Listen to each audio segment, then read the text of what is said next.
noite. Boa noite. Aqui novamente, meus irmãos, alegria nossa, minha casa cheia, quer dizer, vimos buscar conhecimento, vimos buscar entendimento, seguramente para melhorar nosso entendimento sobre a vida e termos uma vida mais tranquila, mais suave. Agora do pescoço para cima. Boa noite, senhores. Estão arrumados aqui. Mais ou menos. A cara não ajuda muito, mas enfim, meus amigos, né? Para a noite de hoje nós escolhemos um tema, falar de um livro. Um livro que foi traduzido pela Federação Espírita Brasileira. O título é A Crise da Morte. Muito interessante, né? Sei que seguramente alguns podem se perguntar. Tá, mas falar de morte não é em finados? Né? Não é novembro que a gente fala de morte, a crise da morte, mas é que a gente sempre busca fazer aquilo que Jesus nos ensinou. É buscar entendimento futuro, né? Olhar para a questão futura e trazer isso para o momento presente. Os espíritos, eles não nos trazem nada de inútil. Então a gente vai olhar essa questão do fenômeno da morte, seria uma tradução mais razoável para facilitar o nosso entendimento, em vez de a crise da morte. Eles fizeram uma tradução literal, que é uma obra de um italiano chamado Ernesto Bozano, então eles traduziram do italiano para o português, com a crise da morte. Mas para nós entender, fenômeno da morte, mais fácil de entender. Mas por que falar sobre isso nessa data? Bom, nós estamos em setembro. Setembro é um mês que habitualmente todo o planeta a gente usa trazer temas de valorização da vida. Então, entendendo os ocorridos, os que acontecem no momento da nossa desencarnação, é legal a gente saber, opa, estou morrendo, né? Escutei isso numa palestra, como se a gente não fosse ficar apavorado, né? Todo mundo vai ficar apavorado, mas são situações que acontecem no momento da nossa desencarnação. Tudo que acontece lá na frente é reflexo do que a gente faz hoje, agora, nesse instante, amanhã, depois, do que nós fizemos da nossa vida até hoje. Então é interessante saber o que nos aguarda com base no que nós semeamos a cada dia. O agricultor entende melhor disso, né? É preciso semear, não sabe se vai colher, quando vai colher, mas né, alguma coisa vai colher. A nossa vida também. Então, os espíritos trazem orientações para nós, para o nosso dia a dia. É isso que a gente vai buscar fazer, falar um pouco da obra, um pouco do autor e as situações que são descritas para nós. Esse livro, A Crise da Morte, ele apareceu para nós entre a década de 30 e a década de 50, que ele levou bastante tempo para ser preparado, traduzido pela Federação Espírita Brasileira, e ele traz aí 17 casos de espíritos que contam como é que foi o momento da desencarnação deles. Por que 17 casos? Na verdade, Ernesto Bozano coletou muito mais que 17 casos. São os espíritos contando como é que foi o momento da desencarnação deles. Os momentos que antecedem a desencarnação até os momentos que sucedem. Aquele período, né? Um pouquinho antes, um pouquinho depois. Esse um pouquinho antes, um pouquinho depois, não existem duas pessoas iguais, não existem dois processos de desencarnação iguais. Então, alguns processos de desencarnação levam minutos e outros levam vários meses, às vezes até quase, né, beirando o ano. Por quê? Porque alguns são mais apegados à matéria. Quanto mais apegado à matéria nós somos, mais difícil o nosso processo de desencarnação. Não quer dizer que a gente vai ficar pendurado no corpo, mas quer dizer que a gente sintoniza com coisas da matéria, nossa atenção voltada para as coisas da matéria, como se a gente continuasse vivendo encarnado. Isso não é interessante, não é bom. É a mesma coisa que nós estarmos aqui só pensando na vida espiritual. Nós podemos pensar, devemos pensar, mas lembrar que Deus criou a vida de desencarnado e a vida de encarnado. Todas as duas condições que nós existimos, que nós vivemos, têm orientações específicas, têm instruções, têm aprendizados específicos. Então, estou aqui hoje, vou aprender o que hoje a situação me ensina. E é isso que os espíritos querem. Olha, presta atenção no teu dia a dia. Deus nos deu percepções, né, condições de perceber, olhos, ouvidos, boca, nariz, tato, para nós nos relacionarmos, percebermos e aprendermos uns com os outros. Então, só no mental, a gente aprende alguma coisa, pensando, raciocinando, mas observando a gente aprende bastante. Quem teve filhos pequenos e quem tem filhos pequenos sabe que é assim. Né? Os filhos aprendem observando. Então, não é faça o que eu faço, faça o que eu digo. Né? Mas a criança sempre vai fazer o que a gente faz. Né? Se a gente diz para não fazer e faz, ela vai dizer a mesma coisa. Olha, não é para fazer e vai fazer, aprende com a gente. Enfim. Mas o que aconteceu com o Ernesto Bozano. Ernesto Bozano, ele nasceu em 1862. Então, portanto, menos de 10 anos depois de ter aparecido a doutrina espírita para a gente, que chegou com o Livro dos Espíritos em 1857. Em 1862 nasce Ernesto Bozano. Lá pelos idos de 1900 é que ele vai começar a ter algum destaque. Mas o que caracteriza? Ele nasceu em Gênova, portanto italiano, professor da Universidade de Turim. Então foi professor na época que meus avós e bisavós sequer eram alfabetizados. Ernesto Bozano era professor da Universidade de Turim. Professor de filosofia da ciência. Quer dizer, mais cientista do que ele é difícil, né? Filosofia da ciência trata quase que exclusivamente da ciência. E ele se dedicava a estudar a metapsíquica. A metapsíquica é o que atualmente nós chamamos de mediunidade. Na época não existia. O termo estava sendo cunhado, o livro dos médiuns estava sendo elaborado. Ele chegou, né, depois que apareceu o Livro dos Espíritos, em 1857, só então que Allan Kardec começou a preparar o Livro dos Médiuns. Até então era metapsíquica. E Ernesto Bozano se considerava um positivista, portanto materialista, não acreditava na existência de espíritos. E como a doutrina espírita tinha nascido há pouco tempo, há menos de 50 anos, né, quando ele se deparou, começou a estudar as questões da metapsíquica, havia muito embuste, muita enganação. Hoje está igual, né? Muita gente falando com o espírito que não existe.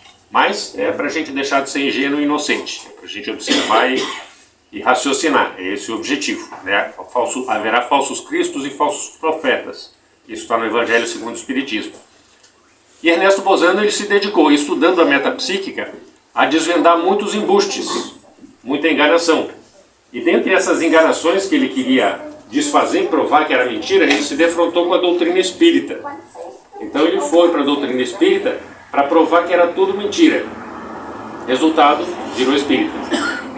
Estudando a doutrina espírita, estudando o espiritismo, ele viu que ali haviam fatos irrefutáveis. Ele aprendeu, ele entendeu como a doutrina espírita foi construída, foi organizada, foi feita a tal da análise comparada, né? Allan Kardec fazia coleta de informações dos espíritos, enviando as apostilas, os questionários para médiuns de toda a Europa e América, recolhia as respostas, tirava uma média e colocava essas respostas no Livro dos Espíritos. Foi assim que foi feito. E nas demais obras também. Então ele fazia análise comparada, também a gente pode chamar de controle universal do ensino dos espíritos. Quando a mesma resposta aparecia em pontos diferentes, essa resposta era tida como razoável, verdadeira. Os espíritos, né, têm facilidade de se deslocar, e quando a verdade é verdade, ela aparece em todos os pontos, não aparece só no lugar. Por isso aqui o nosso entendimento. Quando só tem um médium ou um paranormal falando aquilo, tem pouca validade. Quando tem vários médiuns que não se conhecem, de religiões diferentes, porque a mediunidade está em todas as religiões, falando a mesma coisa, tem grande chance de ser uma verdade. Então, quando estão falando aí de fim do mundo, né, pode ser o fim da picada, mas o fim do mundo não vai ser, né? Deus não criou o mundo para se acabar. Então, Ernesto Bozano, ele investigando a questão da paranormalidade, ele fez mais de 50 obras, tá, gente? Mais de 50 livros, entre livros e monografias e trabalhos científicos, foram quase 100 trabalhos. Livros foram mais de 52, a Federação Espírita nos trouxe várias dessas obras. A Crise da Morte é uma delas, mas a Crise da Morte ele se dedica a pesquisar esse espaço, antes da desencarnação e depois da desencarnação. 17 casos. Por que 17 casos? Porque os outros todos, de alguma forma, se encaixavam em um desses 17. Então, colocar casos diferentes falando as mesmas coisas ia ser enfadonho, ia ser repetitivo, ia ser inútil. Então, ele pega os casos mais representativos, 17 casos, para ilustrar as situações pelas quais todos nós vamos passar no momento que desencarnarmos. Todos nós já passamos quando desencarnamos nas existências precedentes. E nesses 17 casos, ele faz a análise científica, análise comparada por intermédio da observação. Ele vai ver o que está nesse caso, o que tem no caso número 1, que tem no caso número 2, que tem no caso número 3, que é comum. Informações comuns, observações comuns. Ele, como cientista, tem esse olhar de fazer análise comparada, ver o que os espíritos, né, são espíritos diferentes, de médiuns diferentes, de lugares diferentes, de religiões diferentes. São então pessoas que não se conhecem, não beberam da mesma fonte de conhecimento para falar a mesma coisa. Alguns sequer tinham religião, outros conheciam muito pouco de paranormalidade, outros conheciam e ficavam assim perplexos com o que estavam escrevendo. E a gente já vai tentar explicar essa situação aí. Então ele coletou 17 casos. Onde que ele achou esses casos, meus irmãos? Italiano, morando na Itália, ensinando na Itália. Onde é que ele pegou esses casos? Inglaterra e Estados Unidos. Por quê? Se ele está na Itália, não tinha coisa escrita na Itália, não tinha coisa escrita na França, que são mesmos latinos, né? Os portugueses, os franceses, os italianos somos todos latinos. Por que ele não foi buscar na latinidade, espanhóis também? Por que não foi buscar esses casos? Ele diz que é muito difícil encontrar casos escritos e documentados na latinidade, nesses países de origem latina, que tem a língua latina. Por quê? Porque nós latinos não temos o hábito de escrever. Parece que a gente fala mais, né? Falar a gente fala. Falador, que Deus o livre, né? Mas escrever a gente não escreve, não tem por hábito. Já os saxões, ingleses, norte-americanos, eles têm o hábito de escrever. Então ele consegue esses casos, porque esses povos têm hábito de escrever, então eles escrevem, se expressam com mais clareza quando escreve. Quando a gente escreve, a gente fala melhor, organiza melhor as ideias. Escrever é o hábito de colocar no papel as ideias que se tem. Então ele coleta esses 17 casos entre na literatura inglesa e na literatura norte-americana. Então ele está se justificando por não ter pego esses casos na literatura latina. Ele vai dizer, olha, nós conhecemos o tal do livro do Céu e Inferno, a gente já conversou com os irmãos aqui sobre o Céu e Inferno, a segunda parte são depoimentos dos espíritos. Então os espíritos falam para nós no livro Céu e Inferno. Espíritos felizes, endurecidos, suicidas, espíritos felizes, casos especiais. Os espíritos estão dando depoimento da situação deles. Mas o que Ernesto Bozano quer investigar nessa obra específica é esse momento da desencarnação. Então ele junta 17 casos. E o que ele encontra nesses 17 casos de, assim, muito interessante? São 12 situações pelas quais todos vamos passar no momento da desencarnação. 12 situações? E se eu só passar por 5, tu não está morrendo. Fica tranquilo, não está morrendo, né? Quando passar pelas 12 aí, né? Não são só 12, tá, gente?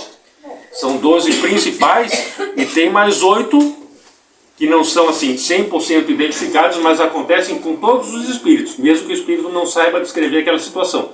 Então, todo desencarnante passa por 20 situações identificadas cientificamente, já que foi feita por Ernesto Bozano, e nós vamos ver que muito do que ele escreve ali está igual na obra de Allan Kardec.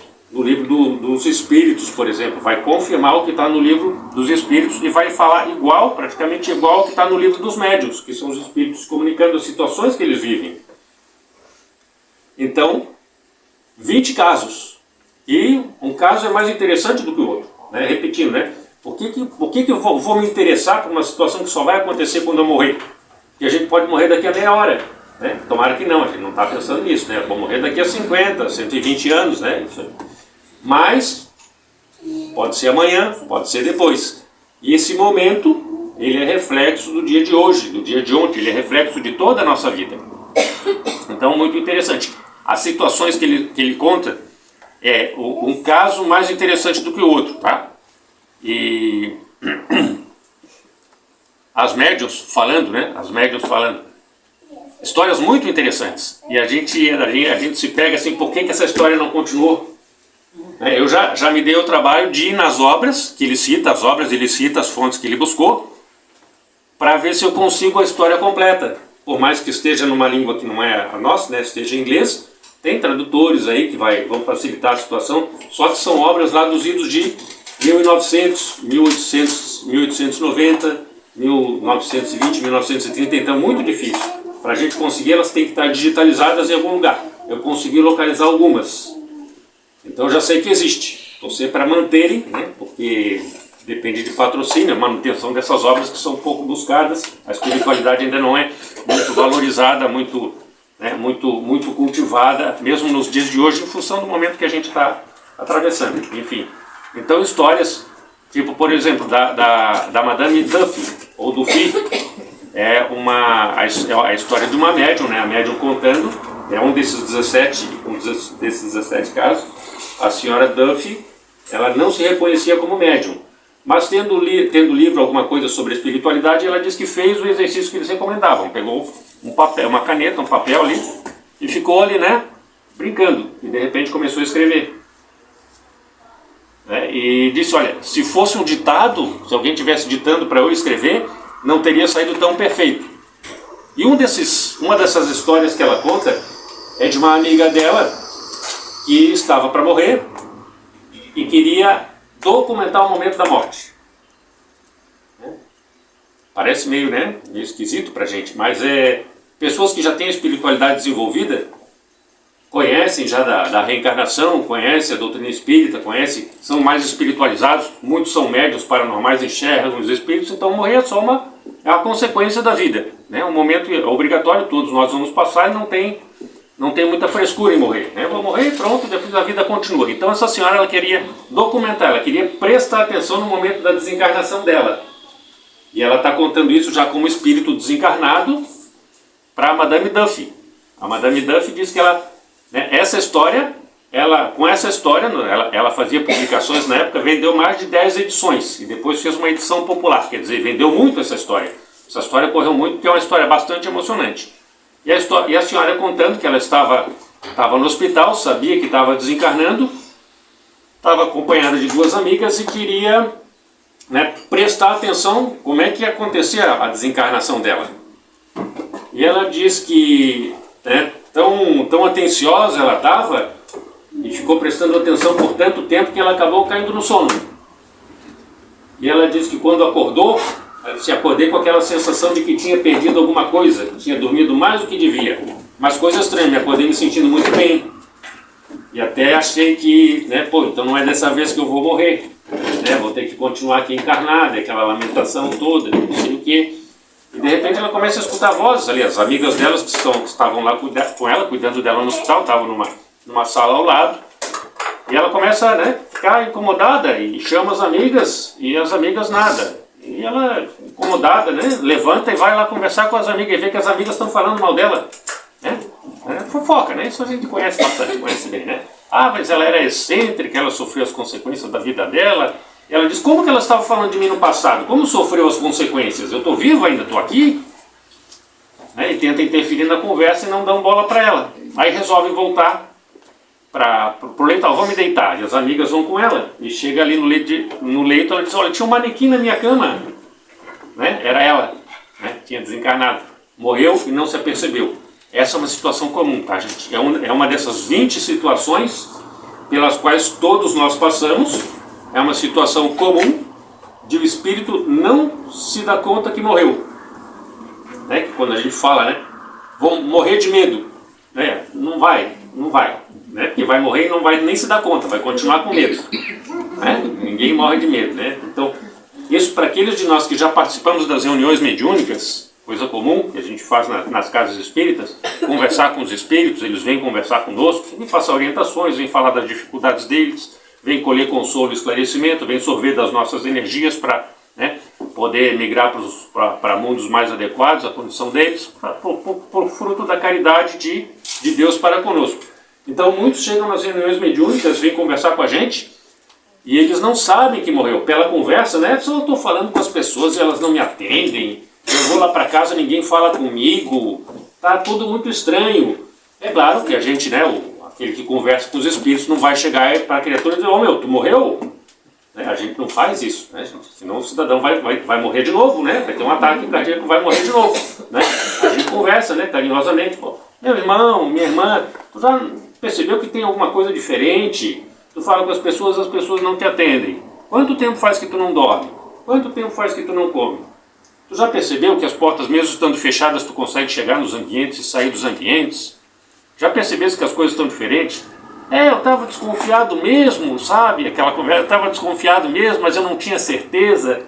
Então a gente convida o irmão, então vamos fazer uma prece, pedir a Deus, a Jesus, aos nossos guias, os mentores, os espíritos amigos, para virem teu socorro. Conversa com eles vão aparecer para ti, conversa com eles vão passar orientações para ti e vão te encaminhar.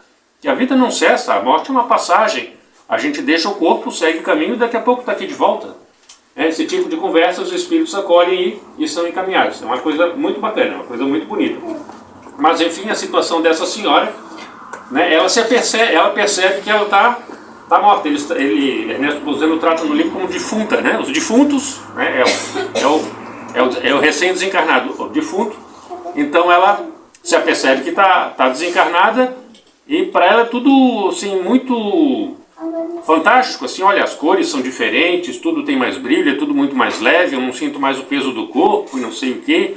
E ela fica um pouco assim, ela diz, eu fiquei um pouco estarrecida porque eu imaginava que quando a gente desencarnasse a gente fosse encontrar os parentes, os amigos, os familiares, né? E ela diz que isso daí durou menos de um segundo, porque bastou ela pensar nisso, começaram a aparecer pessoas conhecidas dela. E ela viu dois jovens mancebos, é o termo que ela usa, né? Dois jovens mancebos, garbosos, muito bonitos, né? E ela não os conhecia, né? Mas de repente deu um estalo e ela se lembrou que ela tinha perdido os dois filhinhos dela, enquanto estava encarnada ainda. Tinha dois meninos, dois filhos pequenos que morreram, e ela sofreu muito. E ela reconheceu nesses dois adultos os filhos dela. Então foi um momento assim de reencontro entre a mãe recém-desencarnada e os filhos que vieram acolher a mãe, né, que desencarnaram antes dela. Um momento assim muito emocionante, muito lindo. E aí Ernesto Bozano se mete na conversa. Diz, olha gente, nós não podemos prosseguir daqui, a história é muito bonita, mas o nosso negócio era só analisar a desencarnação.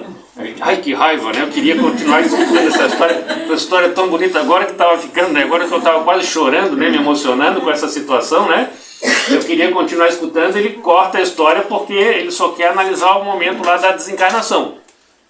Então são coisas emocionantes assim que motivam a gente. Eu quero ir atrás dessas obras. Se ela vendeu mais de 10 edições, a senhora Duffy, essa história deve estar, né, em algum museu, deve ter sido digitalizada em alguma biblioteca inglesa, francesa, nos anais da doutrina espírita, já que Ernesto Bozano encontrou, documentou, ele deve ter guardado em algum local. Afinal de contas, tem um museu do Ernesto Bozano lá na Itália. Então, porque, né, ele começou como cético para provar que era mentira e ele acabou presidindo o 5º Congresso Internacional de Espiritismo, né, virou mais espírita do que ninguém, né? Então, vai provar que é mentira. É um trabalho sério, tá, gente? Trabalho sério que eu digo assim, todo aquele que chegar para nós, eu não acredito na doutrina espírita, né? Então tudo bem, maravilha, faça que nem Ernesto Bozano fez, vai investigar para dizer que realmente não é verdade. Ah, não acredito? Por que não acredita? Por leviandade, por comodismo, porque nos obriga a compromissos morais perante a nossa própria consciência, né? Vai investigar só então, depois de investigar o que Kardec faz também, né? Vai investigar, conheça para poder refutar, para poder dizer que é mentira, diante da lógica, diante da razão e diante de todos aqueles mais inteligentes do que nós que aceitaram, abraçaram e ajudaram a fazer a divulgação, tá? Mas vamos para os casos, né? Vamos para os casos, já que tem 20 casos, a gente pode explorar alguns desses 20 casos, né? Então tem, o que eu mais gosto desses 20 casos, vamos pegar entre os 12 principais, tá? Não dá tempo de explorar nas 2 horas que a gente tenta conversar aqui os 12 casos, tá, gente? Então a gente vai explorar poucos deles, tá? O terceiro caso, que todos os espíritos passamos quando desencarnamos, ou quando desencarnaremos, ou quando estamos desencarnando, vou ler para os irmãos, haverem passado no curso da crise pré-agônica, um pouco depois, pela prova da reminiscência sintética de todos os acontecimentos de existência que se lhes acabava, visão panorâmica ou epílogo da morte. Muitos já escutaram falar, né? No momento que a gente está desencarnando, passa aquele filminho da vida da gente. É o que ele chama aqui de visão panorâmica ou epílogo da morte, que passa todos os acontecimentos da vida da gente. Eu não me lembro, tá, gente? Eu não sei se são todos, tá? Eu estou um pouco esquecido porque faz tempo que eu morri, né? Então acho que são os principais fatos da nossa vida, né? Alguns acontecimentos da infância, amigos da infância, contato com o pai, com a mãe, com os avós, com os parentes, os primeiros momentos na escola, os primeiros amigos que nós tivemos na escola, as graduações que nós tivemos, o trabalho que nós tivemos, os relacionamentos que nós tivemos, a profissão, os desastres, os acidentes, as decepções, as mágoas, os ressentimentos, tudo isso daí vai passar nesse momento, né? Muito interessante. Por quê, meus irmãos? O que a gente pode tirar de aproveitamento dessa situação? Primeiro, isso acontece com todos? Acontece com todos. Aconteceu nesses 17 casos, aconteceu em todos os casos, e o Ernesto Bozano só colocou 17 porque são mais representativos. Todos passamos por isso. Esse fenômeno é bastante conhecido e já é documentado pela nossa ciência ortodoxa, ciência acadêmica, naquelas tais da EQM, experiência de quase morte. Porque tem gente que tem infarto, tem derrame, passa por acidentes graves, passa por síncopes e começa a passar o filminho da vida da pessoa ali. A pessoa está em processo de desencarnação, mas quase. Né? Como é que tu está? Eu estou quase morto. Né? Experiência de quase morte. A pessoa não morreu, voltou para contar. E voltou para contar e contou que viu, teve essa visão panorâmica da vida. Tá? Isso é interessante. Tem um amigo, conhecido meu, que passou por um acidente automobilístico na BR-101 e me contou: Edson, o carro ficou imprestável, só não amassou o lugar que eu estava sentado. Mas tudo passou em câmera lenta, eu vi o filme da minha vida. Passou em câmera lenta. Então, gente conhecida, acontece. Então, se acontecer com os irmãos em algum momento de começar a ver o filminho da vida, não quer dizer que estejam mortos, só estão com o pé na cova, não estão com os dois, né? Não estão com os dois pés na cova, só estão com... Pode ser, é um momento bom de fazer uma prece, né? Meu Deus me ajuda, me deixa mais um pouquinho aqui, né? É um momento bom de fazer uma prece, né? Tá tendo essa visão panorâmica, né? Eu tô indo, né? Meu Deus me ajuda, só mais um pouquinho, deixa eu voltar para conversar com a turma, né? Me despedir, né? Pelo menos mais uns 30, 40 anos. Né? Momento excelente. Mas todos nós vamos passar. Por que isso é importante, gente? Por que a gente... Vamos trazer isso para o momento presente. Que diferença faz para mim hoje, 2 de setembro? Né? Que faz isso para mim, dia 2 de setembro? Uma coisa que vai acontecer lá em 2060, 2070, que é quando eu vou morrer, né? Muito tempo ainda para morrer. Né? Que diferença faz? A diferença, acho que é um pouco óbvia, né, meus irmãos? Quando nós assistimos um filme, acredito que já tenham, né? Todos tenham se dado conta disso. A gente assiste um filme, terminou o filme. Gostei do filme ou não gostei do filme? Gostei. Por que eu gostei do filme? Porque atendeu a minha expectativa, porque trouxe ideias boas, trouxe ideias construtivas, as imagens eram bonitas, então a gente tem uma justificativa para ter gostado do filme ou para não ter gostado do filme. Não atendeu a minha expectativa, teve mais cenas, mais histórias tristes, mais histórias ruins do que histórias boas. Mesma coisa com a gente, tá, meus irmãos? Quando terminar esse filminho da nossa vida, no momento da nossa desencarnação, tá, nós vamos ter uma percepção de alegria, contentamento, satisfação, frustração, tristeza, mágoa, ressentimento. Porque a minha vida não foi boa, ou a minha vida foi maravilhosa. Poxa, eu deixei de fazer caridade, perdi muitas oportunidades de fazer caridade, né? Podia ter sido mais gentil, podia ter sido mais carinhoso, né? Podia ter sido mais paciente.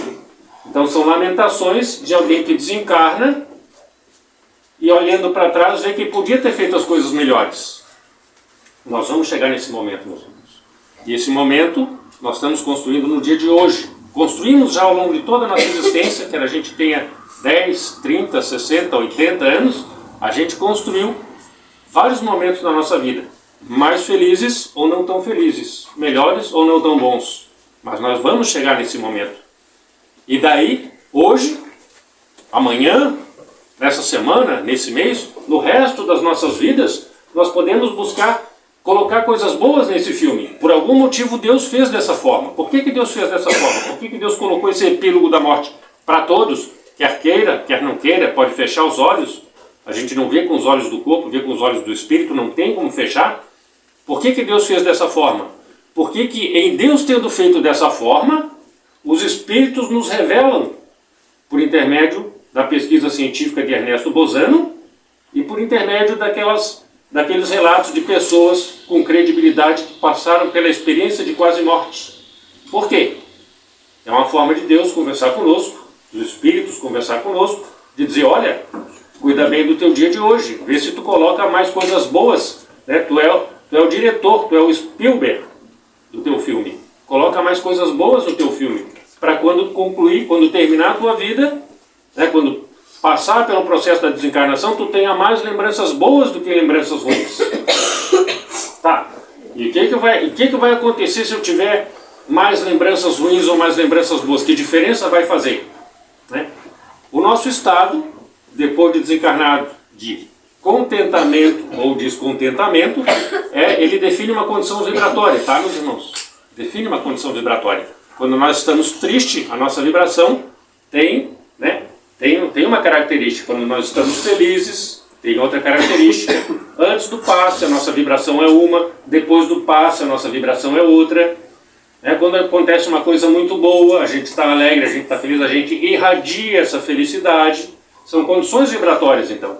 Então, depois da nossa desencarnação, por consequência desse filme, do epílogo da vida, dessa visão panorâmica, isso vai definir o nosso nível de satisfação ou insatisfação. De mais ou menos alegria, de mais ou menos contentamento, de mais ou menos arrependimento. A nossa condição vibratória vai fazer com que, por conta da lei de afinidade, nós migremos para os mundos espirituais que nos são correspondentes. Por isso que os espíritos perversos não vão para os mundos superiores. Eles sintonizam com frequências inferiores, eles migram instantaneamente, quer queira, quer não. A condição vibratória deles é essa. Eles migram para os mundos condizentes com a condição vibratória dele. Os espíritos superiores, a mesma coisa. O que a gente imagina? Que São Francisco está lá no paraíso, está no céu. Não, São Francisco está lá nos umbrais, ajudando, consolando, esclarecendo as pessoas. Os espíritos superiores estão lá, mas estão lá por opção. Eles não são daquela condição, não são daquela frequência. Eles vão visitar e ajudam tanto quanto possível. Então, sim, com as nossas ações a cada dia, a cada momento, nós podemos definir a nossa condição depois de desencarnar. Acredito que isso está no Evangelho, né? O que ligares na terra será ligado no céu. Né? As lições que o Mestre Jesus nos deixou é para nós refletirmos, para nós meditarmos. Né? Vou chegar nessa condição. É importante que eu comece a trabalhar desde cedo essa condição. Dá para trabalhar, né? Dá para trabalhar mais essa questão, mas tem outras 19 para a gente conversar ainda, né? Bem que tem, né? Quanto tempo é? 30, 40 minutos de palestra? Né? Já deu 40, né? Mas a gente vai explorar mais alguns 4. Tá? Ó, quarto caso. Os espíritos terem sido acolhidos no mundo espiritual pelos espíritos das pessoas de suas famílias e seus amigos mortos. Isso é o reencontro, tá, meus irmãos? O que isso quer dizer? Não é que nós espíritas não sintamos a desencarnação dos nossos familiares, dos nossos entes queridos.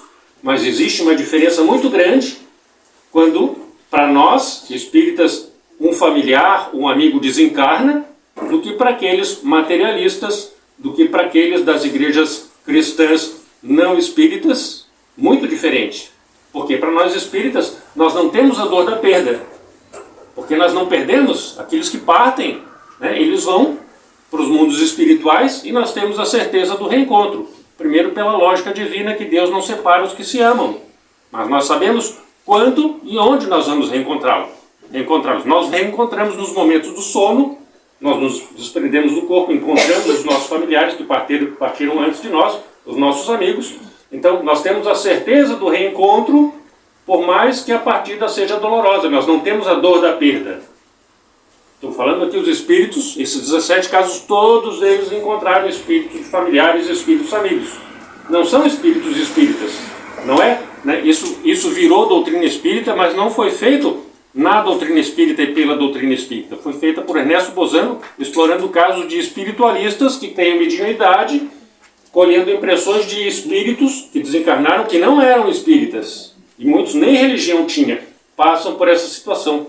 Aqueles nossos irmãos que são cristãos, né, que acreditam no tal do juízo final, que eles não sabem quando é que vai ser, não sabem para onde vão, não sabem como é que vão ficar. Pior para aqueles que são materialistas, que têm a dor da perda, né? Uns têm a incerteza do reencontro, porque se for para o inferno não vai encontrar os que estão no céu, se for para o céu não encontra os que estão no inferno.